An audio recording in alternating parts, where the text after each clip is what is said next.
Welcome to another edition of Detroit in Black and White here at McShane's in Michigan and Trumbull in good old Corktown. Good morning, Jim Nardone. Good morning. Eric Brown, one of our contributors. How you doing, Eric? I'm all right, NATO appointee. Okay. Vanessa Moss, full of shit today. So keep it going. Guess what? Go ahead. I actually followed your advice today. What you do? I don't wear my red glasses. I have my black ones. She also got here on time. So the female Elton John and laying up at home, old man of the crew, Allan Lengel. Hey, what's up? Listen, before we get started, I want to say good morning to all those who are viewers of Detroit in Black and White. Good morning, D-Love. Good morning, Burdell. Good morning, Miss Huff. Good morning, everybody. If you're watching, like. We want you to hit that like button. It's kind of lonely without it. We want you to hit that like button, subscribe, and share. Like, subscribe, and share. Okay, we could go ahead and get okay.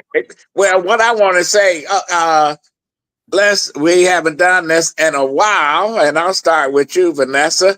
Outrage of the week. I'm outraged that so many people, I didn't do it, but so many people spent time watching that. It wasn't even a fight. This 58, you might as well say 60-year-old man fighting a 28-year-old man. He took home a $20 million purse, and the young guy took $40 million. That was nothing but grabbing the bag. That was nothing but a purse situation. That is outrageous. And when they showed him, did you guys see when they showed him he had that belt on and he turned around and all you saw was his behind? No, I didn't. Oh my God. I was so offended to my core. Offended. I'm outraged that Netflix, Mike Tyson, and what's his name, Jake Paul? I didn't see it. Y'all didn't watch it? I wasn't interested. No. Did you watch it? No. I hate boxing. And that's not even boxing. That's not even boxing. No, it wasn't even an exhibition. It was ridiculous. Yeah. Well, listen. If you can get paid, take the money. And that's what they did. 60-year-old grandpa fighting his grandson. That's basically what it was. They didn't fight though. I'll let somebody beat my ass for $20 million. I think it just happened. You didn't even do that though. Right. They didn't even do that. Well, I didn't even get any money when the asshole pushed me down on the sidewalk. So, yeah.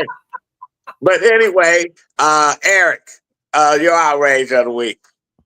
I'm gonna keep it simple. My outrage is these people that continue to not be able to let it go. The election is over with. Move on. Okay. Jim Nardone. I'm going to follow up with Eric, and I'm going to talk about the coastal elites. What the hell is going on? You know, we have the UAW giving their $40 to the Democratic Party so Oprah can buy a new Land Rover. We have Sunny Hostin. I guess that's her name. I don't know who she is. But Sunny Houston. She's on the View. Houston? Yeah. Sunny Houston attacking, saying that uneducated women cost the vice president this election. Uneducated women, those are the women all over this country. Those are the women that clean your offices. Those are the women that you're attacking. It seems as if the people in the glass houses, the ambulance chasers, and all these people that are so confused about what happened, seems like the ladies that clean your office know more about what the hell's going on in this country, and the people that wash your windows see more about what the hell's going on in this country than they do. No question. Allan.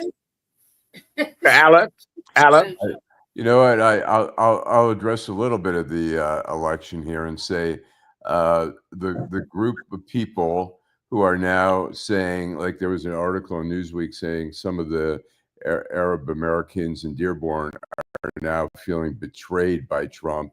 I mean, you see what Trump went there and bullshitted people at a coffee house, and then said, yeah, we're for a two-state solution and we're going to have peace.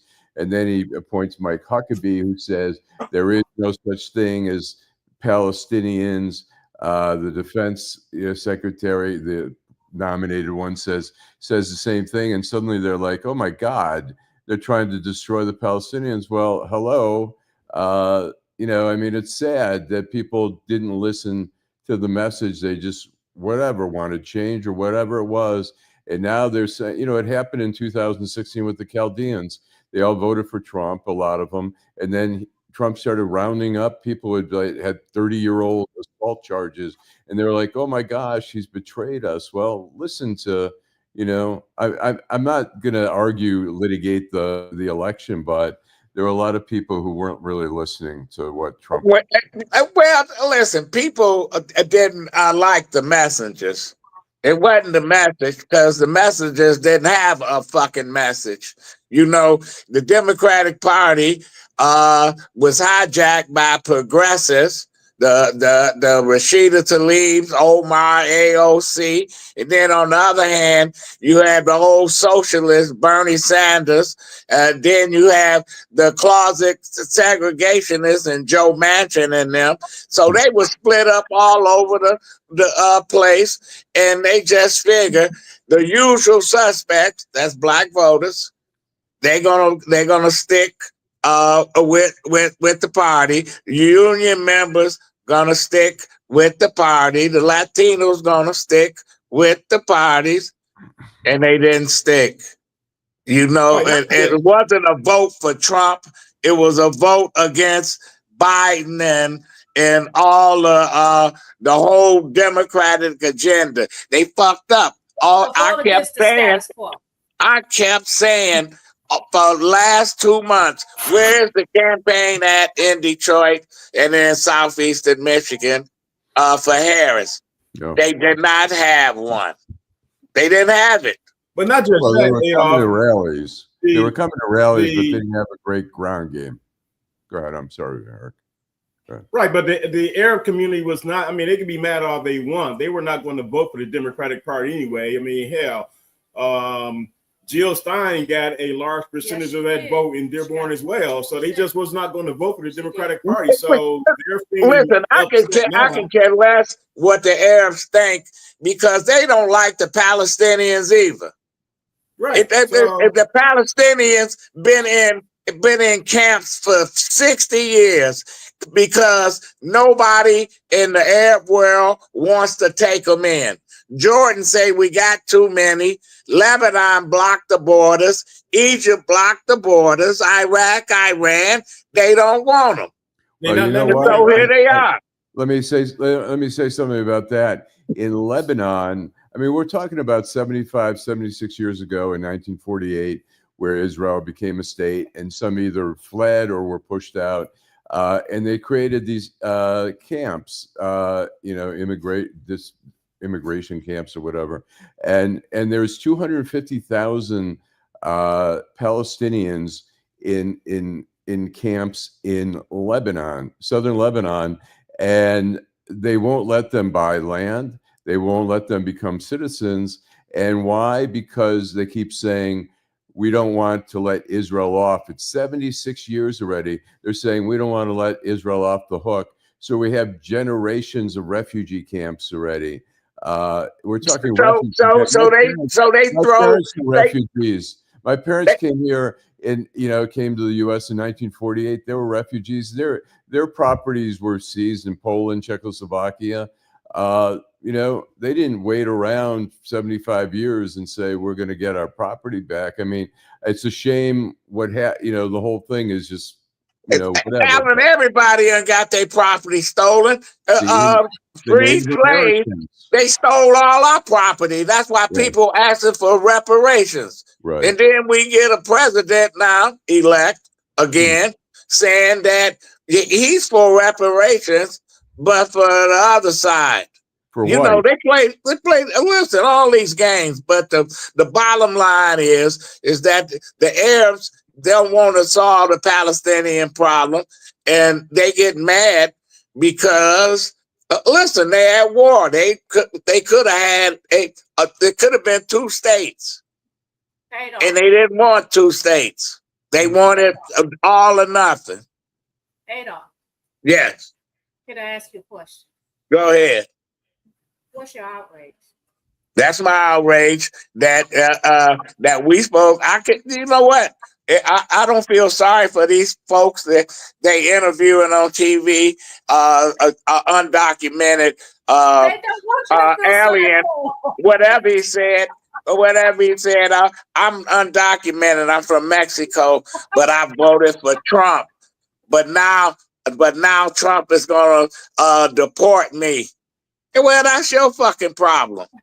Well, to clarify, the undocumented aren't voting, but their relatives are. You're right. And right. You know, we're going to see the mayor of Dearborn, who is, of Hamtramck, who's Yemeni. You know, he's Yemeni American, and he voted with. He was hanging out with Trump. He's from that shithole country again, man. Like right. Trump says, the mayor of Dearborn Heights, he from that shithole country. I think he might be Lebanese. Listen, are you and Allan mad because people exercised their right to vote and voted for who they wanted to vote for? I'm outraged that they upset now. That they feel betrayed. That's the politics. You're outraged. Don't get upset. Don't get upset. If you wanna vote, for somebody that's gonna betray you, do it. It's the same way. You got collaborators. We always have had collaborators all over the place, and that's what they done. So that's my outrage. And then one of the viewers, he stated that hearsay voters need to become more educated. Well, that's impossible because far too many people go along to get along. Far too many people do not think for themselves. So you're saying it's impossible for people to become educated? No, when it comes to politics, yes. People choose. Yes, it is. Yes, it is. People choose. Vanessa, statistics show that people, no matter what, vote against their own best interest. They choose not to become educated because all they're going to do is follow. I don't so that people choose. I mean, look at the black electorate. Since 1964, the black electorate. That it's impossible for them to become educated. For 60 years, the black electorate has not become more educated when it comes to. I'm just saying they have not become more. Beating up on black folks. I'm not beating up on my black brothers. It's not a matter of beating up on them. I'm stating facts. For 60 years, 80%, 80% or more of the black electorate has. I gotta say the receipts. The receipts are there. Thank you, Marlon. The receipts are there. Thank you, Marlon, for your comments. For 60 years, since 1964, 80% or greater have voted Democrat. Well, but the bottom line is, Eric, you can say that for the folks down in Mississippi, Alabama. For the last 150 years, they voted for white supremacists and Ku Klux Klan candidates. It can be the same way. Absolutely. It's not the same rate. It's not the same rate. It is the same rate. But the bottom line is we got to take a break. We'll come back and we'll continue the conversation. And let's talk about who's going to be our next governor. This is Detroit in Black and White. I'm Adolph Mongo. Be right back. In the heart of Detroit, Bruce Simpson. Our city ombudsman and his team are dedicated to making your voice heard. The City of Detroit Ombudsman is a liaison between the City of Detroit and all persons who have a complaint or inquiry into the operation of a city department or the conduct of a city employee. The Ombudsman works as an independent oversight to provide individuals with an opportunity of giving a confidential avenue to address complaints. You can reach the Ombudsman's office at 313-224-6000 or email us at ombudsmandetroitmi.gov. You can also visit us at the Coleman A. Young Municipal Center. For more information, go to www.detroitmi.gov and type in Ombudsman. We are here to help. In Detroit, we are all one team. When you win, we all win. Hi, I'm Eric Sabri, your Wayne County Treasurer. If you're living in a home of a deceased family member and you're facing property tax foreclosure, the probate process can be helpful to you. If you file a probate petition, and notify our office, the foreclosure proceedings be halted during the probate process. Contact us at 313-224-5990 or email us at taxinfo@waynecounty.com. We're here to help.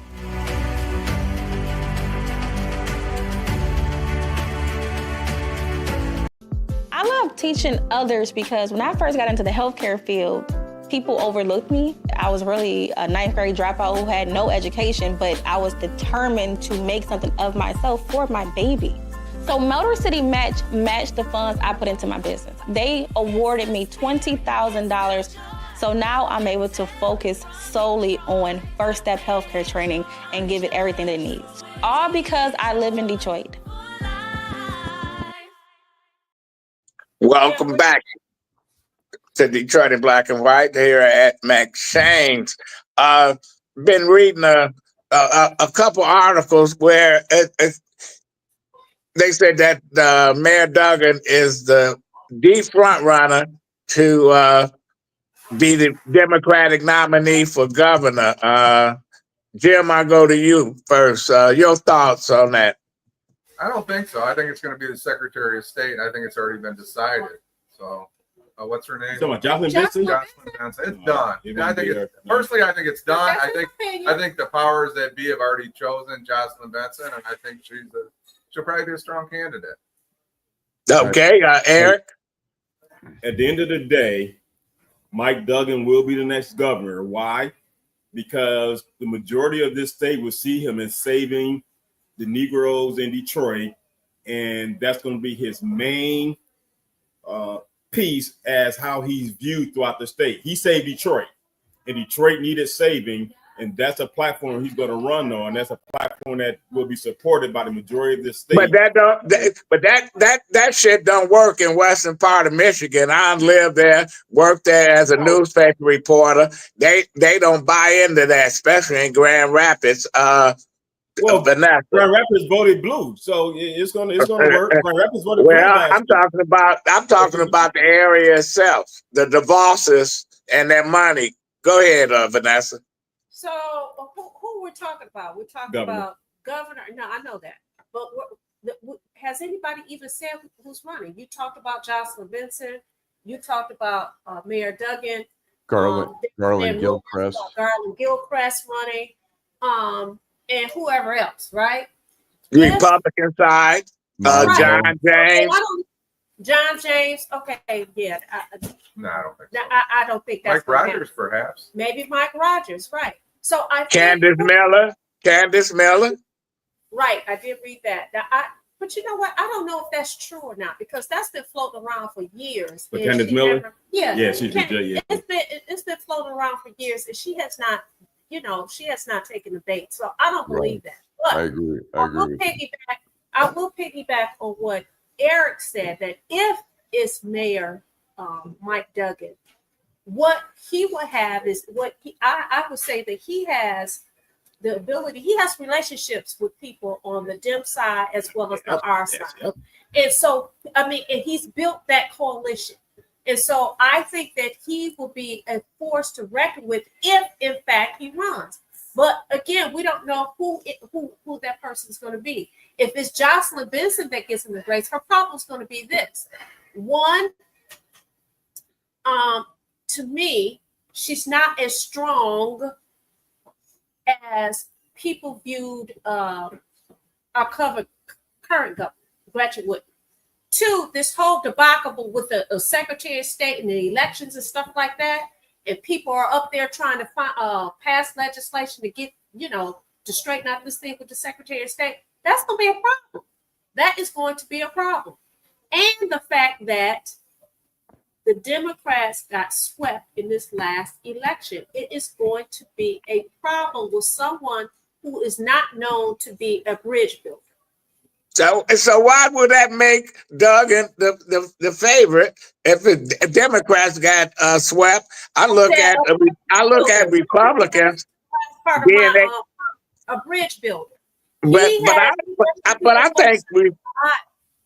think Republicans, if they would have had a stronger candidate than Rogers, Slockett wouldn't have won that seat. because they swept Michigan. I'm gonna tell you. I He don't only think lost it's that a race by given. 20,000 votes, I don't Adolph. think. I don't think it's a given that the Democrats are going to win this governor's race. Allan, your That's a thoughts? good. Okay, that's a good That's a point. good point. I understand the point that, you know, not everybody in the state is like, yay, go Detroit, and why should Detroit get all the money? But I think Duggan is I think he's just a strong politician. He's a centrist. He's practical. He's not, you know, he's not. Why didn't he deliver the city to Harris? I don't think I didn't see a lot of visibility among either him or Whitmer really on the state, but I think you know, Jocelyn Benson, I think she's, you know, she's strong, but I think Duggan, look, he's got the business community in Detroit. I think he's the person to beat in this race. Well, you know what? I think we might have a dark horse. People overlooking Garland Gilchrist, and I think that's a mistake. I think that's a mistake. Garland Gilchrist he's a very smart guy. He's a gentleman, but he's been his charisma. I mean, he's a very nice guy, but I don't know that he has the charisma of. Well, he made the same mistake that Harris made. He should have went rogue on Whitmer, just like Harris should have went rogue on Biden. There's no question. Yeah, I agree. You know what? That's not your agenda. That's not your agenda. Don't accept the agenda. Do these people read the history books? When Hubert Humphrey ran for president in '68, he was tied down by Lyndon Johnson and the Vietnam War. Instead of being his own person, and the progressives of that time, Eugene McCarthy and George McGovern killed his campaign, and we had a repeat. Just a couple weeks ago, AOC, Omar, and Rashida Tlaib, and Bernie Sanders and them killed Harris' campaign. And Harris committed suicide because she tied her wagon to Joe Biden's train. So I need you to reconcile this, because you said that, you know, people overlooking Garland Gilchrist is a mistake. Right. Same token, you say, well, basically he's tied himself to Gretchen. No, all I'm saying is he could have been out front. He could have been out front, and I told Garland this. I like him. I think if you're going to want to be the governor, you got to step out front. You know, it's like when Coleman Young decided not to run for mayor, we had all these people wanted to run, but he didn't announce yet. And they saying, oh, I don't want to, you know, disrespect the mayor, etc. And I'm saying, and other people are saying, he's not running. Who gets out there first get an advantage? And Dennis Archer, who he had ran one of Coleman's campaigns, said, whether the mayor run or not, I'm going to get in and run. And he was the front runner, and he never looked back.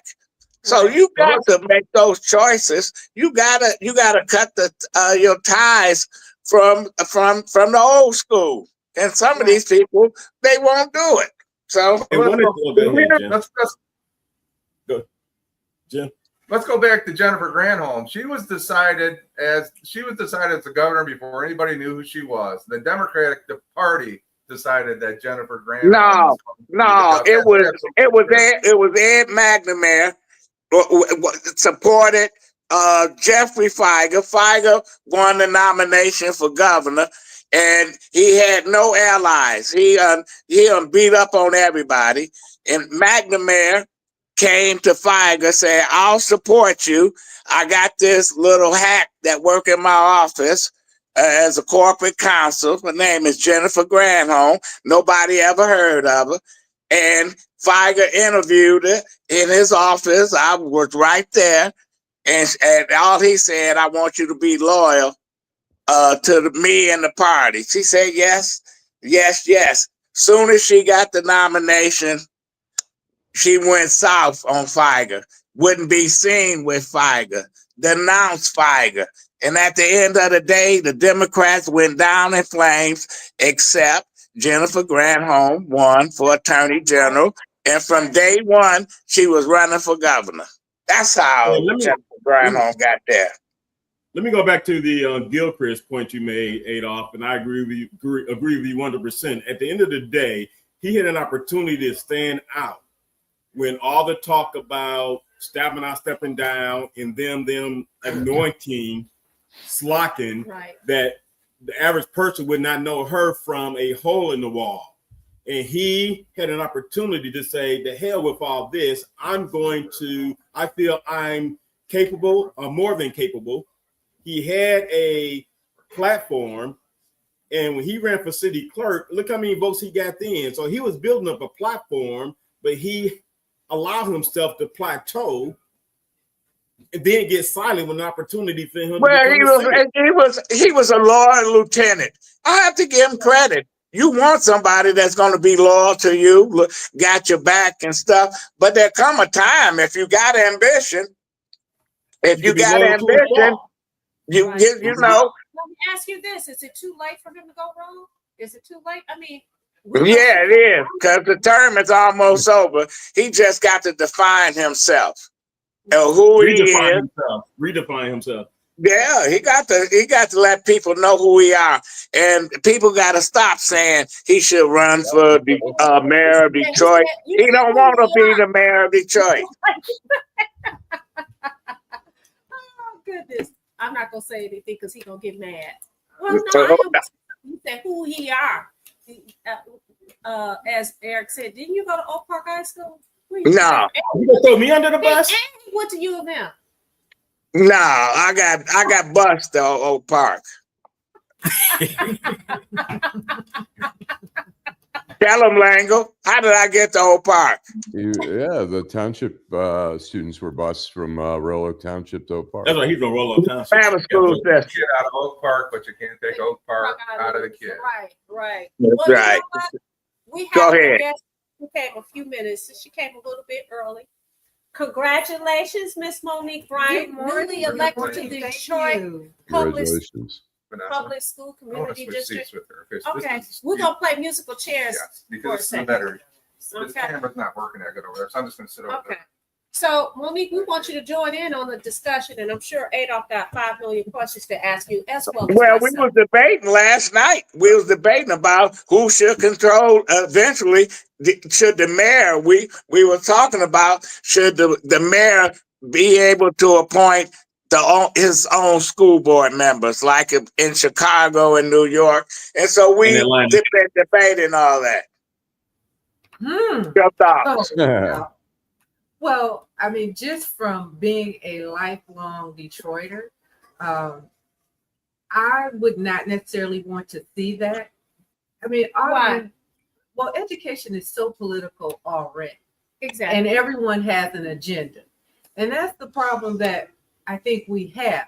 So if you're running the city and we're talking contracts, your agenda could be a little skewed versus educating the students. Well, don't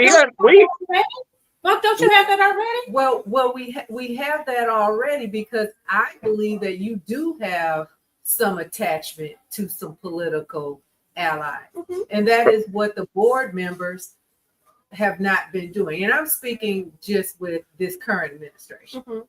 And I see that we look at everything else except for educating the students. I mean, when you look at the board members deliberately not going out to the community, not going out to schools, what have we been basing the decisions on? Well, people been using the board as a political tool for a while.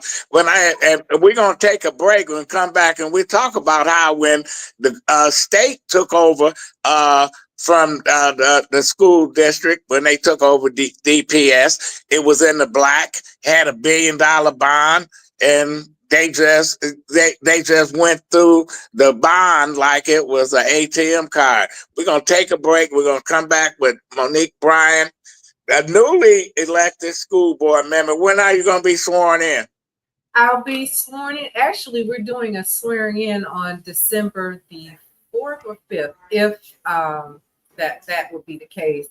And DPSTD will probably have some ceremony in January, which is the second Tuesday of the month. When We're invited, right? Absolutely. Okay, But we're special guests. we're gonna take a break and we'll come back. We'll come back and we'll continue our talk about DPS, or what is it? DPS, community, Whatever. whatever. I'm Eric Sabri, your Wayne County Treasurer. If you're living in the home of a deceased family member and you're facing property tax foreclosure, the probate process can be helpful to you. If you file a probate petition and notify our office, the foreclosure proceedings will be halted during the probate process. Contact us at 313-224-5990 or email us at taxinfo@waynecounty.com. We're here to help.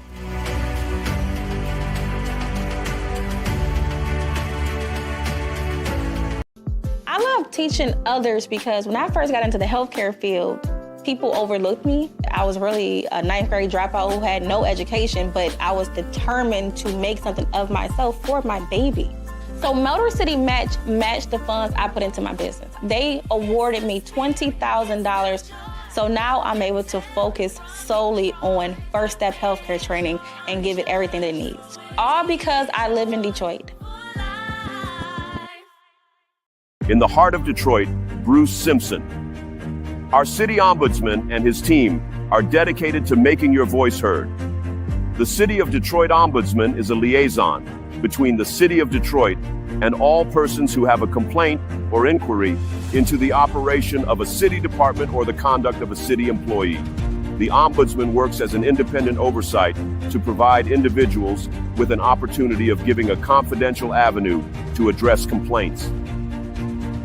You can reach the Ombudsman's office at 313-224-6000 or email us at ombudsmandetroitmi.gov. You can also visit us at the Coleman A. Young Municipal Center. For more information, go to www.detroitmi.gov and type in Ombudsman. We are here to help. In Detroit, we are all one team. When you win, we all win.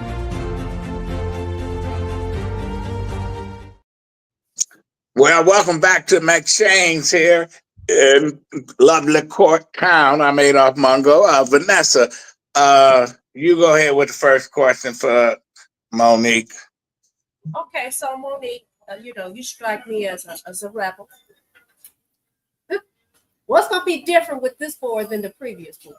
So I want to tell you, right after the election, after I realized that I had won, I started to getting to work, which was visiting schools. And that was what I have guaranteed my engagement. I started off visiting over at Nolan School, just showed up and said, hey, I'm here, I'm your incoming board member, and took a tour around the school, kind of surmised what was happening. We had a board meeting on Tuesday that I wasn't in person, but online. And then yesterday, I participated as a volunteer, my mom and I, for toys for preschoolers for the schools K-8 in the district. So I met about 25 teachers and social workers. And I mean, the things that I was hearing them say, I already knew. A lot of the issues and the problems, but they were like, we are so glad to have someone new on the board. And I promised them, I said, I'm going to come out to each one of your schools and I'm going to visit. I want to hear, the honest conversation, because it's not all roses where, we've been on this train and we just need more time to get it moving. It hasn't moved and it won't move. Right. And so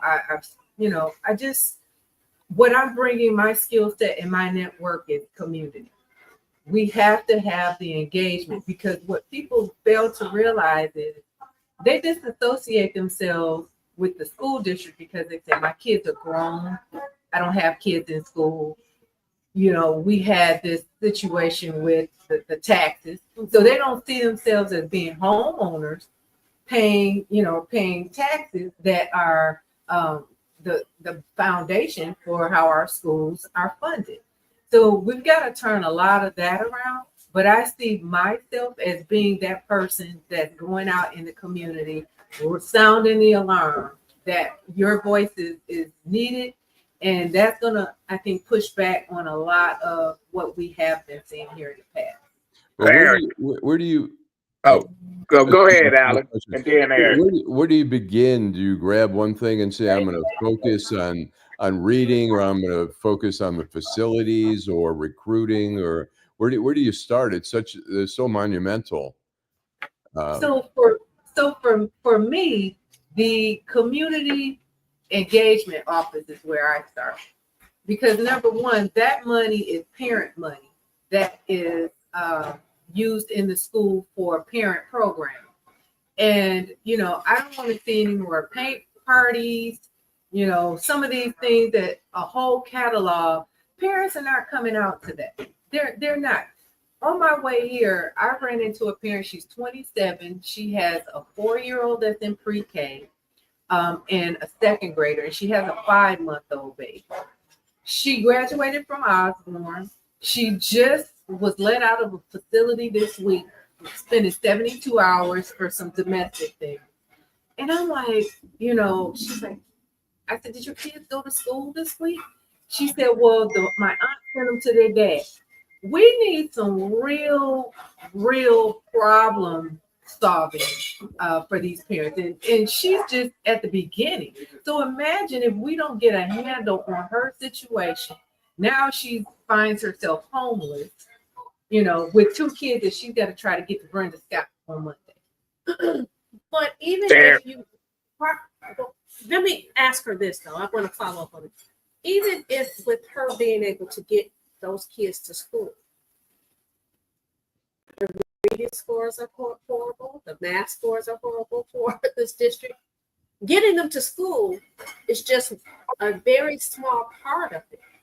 We're talking about really getting down to the nitty gritty, the education. Well, I would disagree with that, simply because we know chronic absenteeism, and we're saying 18 days missed in school. You're already behind. So you can have the curriculum there, but if parents are not sending their kids to school, and that's just the reality. I'm a parent. I see it every day where kids are saying, I don't feel like going to school today. The parent doesn't have an education. So the lack of respect for education is very, very low amongst parents. So they think it's okay, well, you don't have to go to school today. But then you're not catching the kid up. So now there's 2 or 3 days of school.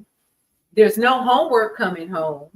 They're coming in the door as preschoolers, kids, you used to could count up to 10, knew your ABC, colors. They don't know any of that. So am I hearing that you believe that there needs to be a holistic approach? Absolutely. Okay. Absolutely.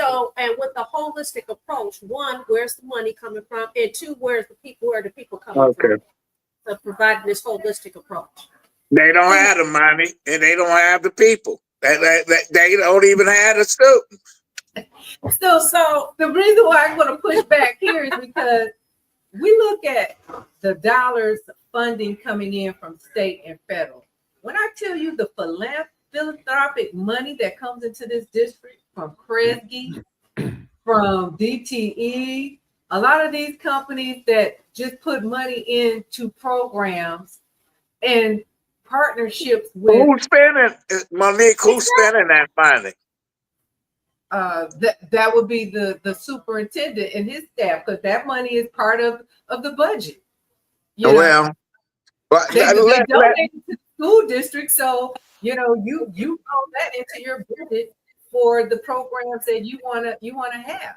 So we need a holistic approach. You said that the money is there, the people are there, but you also said that the money is being spent by the superintendent. So again, I'm going to agree with Adolph. The money isn't there. So if you have a superintendent, and it's no secret how much money he's making, and he has his top 10 officials up under him, deputy superintendent of this, everybody has a boss. You can remove half of those right out of the way. And that's why I advocate if they have a boss, he needs a boss, and the mayor should be the boss. But I want Eric to get his question in, and then I got a couple other questions I want to throw on the table. Go ahead, Eric. But he do have a boss, Adolph. The boss is the board. And Monique, if you're coming on the board, previous votes have been 6-1. 6-1 with one person. Right. We know who that person is, being the only political dissenter. And I use political dissenter for a reason. You know, she has her own agenda.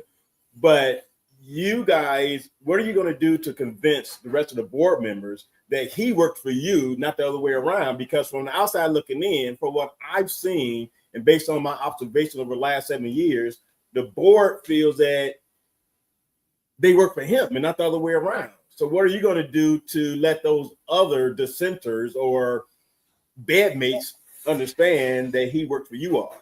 So I've heard that argument quite a bit. When we first had to go back to 2016 when there was the election, you had probably maybe 80 plus people running for school board. Well, if you don't know what your job description is, what you should be doing, everybody thinks that they can run. And we've seen it in this race with 22 people. And you think, okay, I'm going to get on the school board. I want to do all this stuff. But you have not stepped foot in a school. The difference here is being a parent. I've been on both sides of the aisle. I'm a parent. I see what's not working. But also, I started studying what some of the challenges were and what we could do to better serve our parents. Because right now, again, coming out of emergency management, you had individuals that just quite frankly could not read, and their parents could not read. Right. How can you turn it around when the head is still going to be the tail? Listen, Robert Bob, who was a former city manager of Kalamazoo, gutted the Detroit public school system with his cronies from Washington, D.C.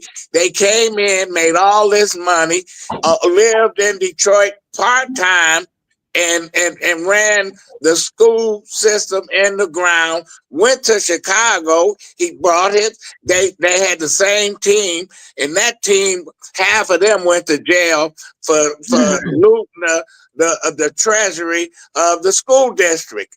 We gave the keys to people, to outsiders like Robert Bob, like Kevin Orr, and they came in. They could care less about the residents of this city. I say, you know what? Our school system at one time, it was in the black, had a lot of students. They made the mistake under Dave Snead to pass a $1 billion bond proposal. And that was a money grab. The state came in, took over the system, and basically when they gave it back to them 7-8 years later or whatever, and they had no money whatsoever. So how do you fix it? How do you get our kids back from all these charter schools, all the surrounding districts? There used to be a time where none of these districts wanted Detroit kids. Now they put up billboards in the city and they come to Oak Park, come to Southfield, come to Melvindale, come to Southgate. How do you stop all that? Bring them home. Two things that are missing in schools right now. Program. And we also have low morale. So our teachers want to be there. They're going to teach. They need a little more latitude with the curriculum and how to plan their classes, because they can reach students on different levels. So that's one. But programs, I was out at Dakota last night. Cass Tech played Dakota on their field. What I kept hearing is that we drive out here to these facilities. They're so nice, amenities, all of those things. Oh, that's nice. And that is something that you have to compete with. But I believe that if you built the programming up, we've got to pay coaches. We spent, Monique, we spent $120 million for that fucked up field at Cass Tech. We spent $120 million and they didn't get it right. And nobody is held accountable. We're gonna take a break. We're gonna take a break and come back on the other side and continue this conversation with Monique Bryant, newly elected school board member. And we don't mean, I don't mean to beat you up, but we got you here in the hot seat. Let's take a break. I haven't even started there. But I get you. I get you. I love teaching others because when I first got into the healthcare field, people overlooked me. I was really a ninth grade dropout who had no education, but I was determined to make something of myself for my baby. So Motor City matched the funds I put into my business. They awarded me $20,000. So now I'm able to focus solely on first step healthcare training and give it everything it needs. All because I live in Detroit. In the heart of Detroit, Bruce Simpson. Our city ombudsman and his team are dedicated to making your voice heard. The City of Detroit Ombudsman is a liaison between the City of Detroit and all persons who have a complaint or inquiry into the operation of a city department or the conduct of a city employee. The Ombudsman works as an independent oversight to provide individuals with an opportunity of giving a confidential avenue to address complaints. You can reach the Ombudsman's office at 313-224-6000 or email us at ombudsmandetroitmi.gov. You can also visit us at the Coleman A. Young Municipal Center. For more information, go to www.detroitmi.gov and type in Ombudsman. We are here to help. In Detroit, we are all one team. When you win, we all win. Hi, I'm Eric Sabri, your Wayne County Treasurer. If you're living in the home of a deceased family member and you're facing property tax foreclosure, the probate process can be helpful to you. If you file a probate petition and notify our office, the foreclosure proceedings will be halted during the probate process. Contact us at 313-224-5990 or email us at taxinfo@waynecounty.com. We're here to help.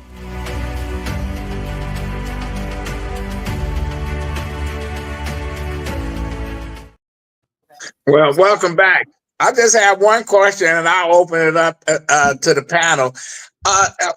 You drive down Van Dyke and you see the old Kettering High School, and part of it is a brand new building, and the other part is, why don't they tear it down? It's an eyesore, and it's been standing there for years. I don't understand it. We get all this money, you say, from these organizations, and we still got all these abandoned buildings, former schools that sits empty. How are you going to deal with that as a new board member? So from that perspective, again, when people put money, or people and or corporations, you should be attaching it to something and make sure that happens. So I believe there's a lot of money and moving pieces, but it depends on what your goal is. So if we're talking about funding schools and creating new school buildings, if I have an industry that say they need students in medical, so we have a medical school, why aren't we putting money, our medical community, putting money into funding a school that has classrooms that look like a doctor's office, that look like a triage? So they're saying we're investing in our students, but then they don't have a clear plan on how they want to invest. So if you give me, $100,000 and you say, Monique, I just trust what you're doing, here, take the money, but you never give me a plan, and then you come back and you say, well, Monique, you blew all that money. We didn't make any money back. It's a return on the investment. Right. You didn't ask me for anything. You just said, what is your idea to use the money? So Monique, one of the things that Adolph asked you, he was like, how are we going to get those students back? I say they're gone. They're not coming back. My question to you is, how do you attract students to come into the district? Because we talked last night about all this new housing, new apartments, and people moving into the city. And I say, yeah, these are people that don't have children. If I had children, I wouldn't send my kid to the public school system as it stands today. So what is your vision as to how you're going to be able to attract, because you've lost students? So I want to piggyback on that when she answers. So the thing here is programming. We have schools set up because we're so focused on literacy. Kids are checked out. They don't want to come to school and sit in a classroom all day, have no gym, no art, no music, no sports. You know, you have 6 exam schools, and CAS, has become, unfortunately, a school for, if I want my kid to be in Detroit, but I don't want them to go to Osborne and Northwestern. I'm trying to get them over at CAS, and the kid is not prepared. Right. That means if you come into an exam school, you want to do more than what you are able to do in your neighborhood high school, because your focus is curriculum path. And instead of this district always, chastising CAS for upholding the excellence it has had since 1907, and people don't realize this school was created with the model of preparing high schoolers to go right out into jobs. We don't even have schoolers that can fill out an application after graduating. Right. We're saying our graduation rate is up, but they cannot fill out an application. Eric, real quickly. Eric, ask your question quickly, and we're gonna wrap this show up. Go ahead. And just to piggyback on what Vanessa said, it's the return on the investment. And the example I won't mention the college. A person was asked to be on a trustee board for a private college down south. That person did their research, and they saw that the retention rate as well as the graduation rate was so bad that they decided there's no way I can invest my time or money into this school, this college. And it's the same thing with DPS. We can have all of the benevolent organizations possible. They want to return on their investment. You just talked about how students are not prepared to fill out an application to be prepared for a job.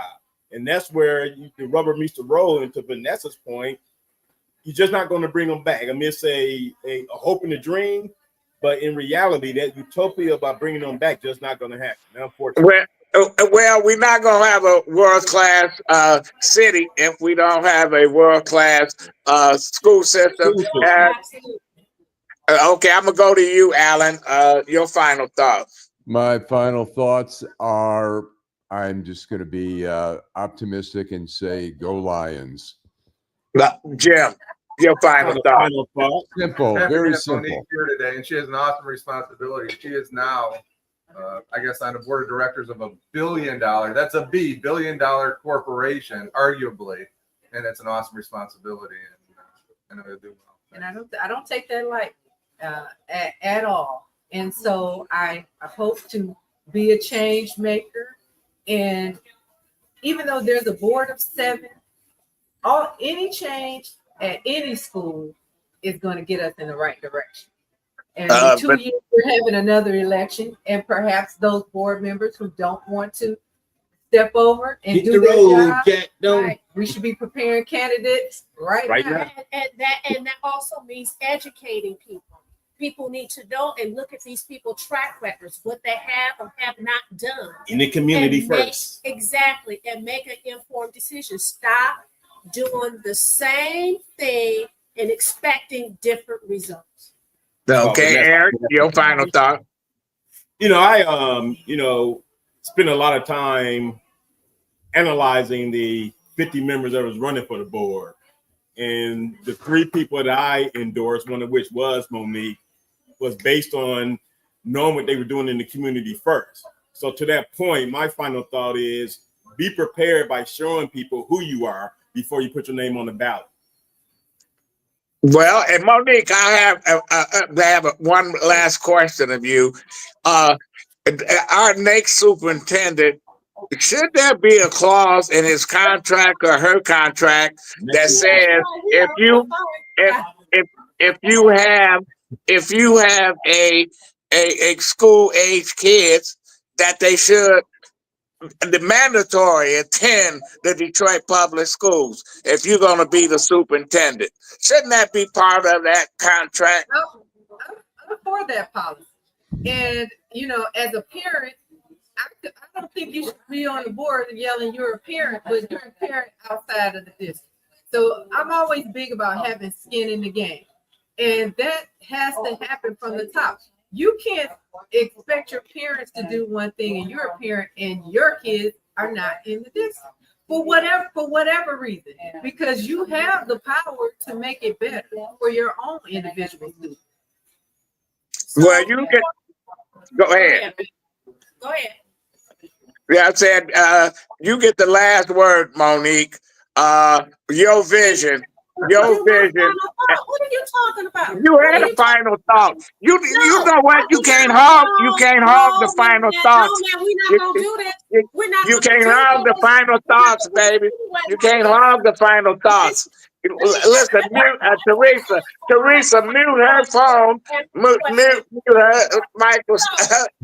No, go ahead, Miss Know-It-All. First of all, I'd like to thank everybody that listens to this show, that watches the show 3 times a week. Thank you for all of you viewers. We want you to come back next Wednesday evening, like, subscribe, and share. Come back next Friday evening, and definitely next Saturday evening. Monique, and keep participating with us. Thank you, Marlon. Thank you, Duela. Thank you, Karen. Thank you, Jill. Thank you, everybody. Monique, before you go, I'm going to ask you this. I know you said you went to a school. I thought you had a final thought, Vanessa. Have you talked to any of the people who work, like in the lunchroom, the janitors and things? Because they really can tell. I talk to those individuals daily, but I'm in a school. I work in, I volunteer all the time. So these problems that we have, they are fixable. I'm very optimistic. I bring positivity, positive energy. There's not anyone I'm not willing to work with. And I don't believe it has to be all one way or the highway. But let's make sure that every decision that we make is for the betterment of the students in this district.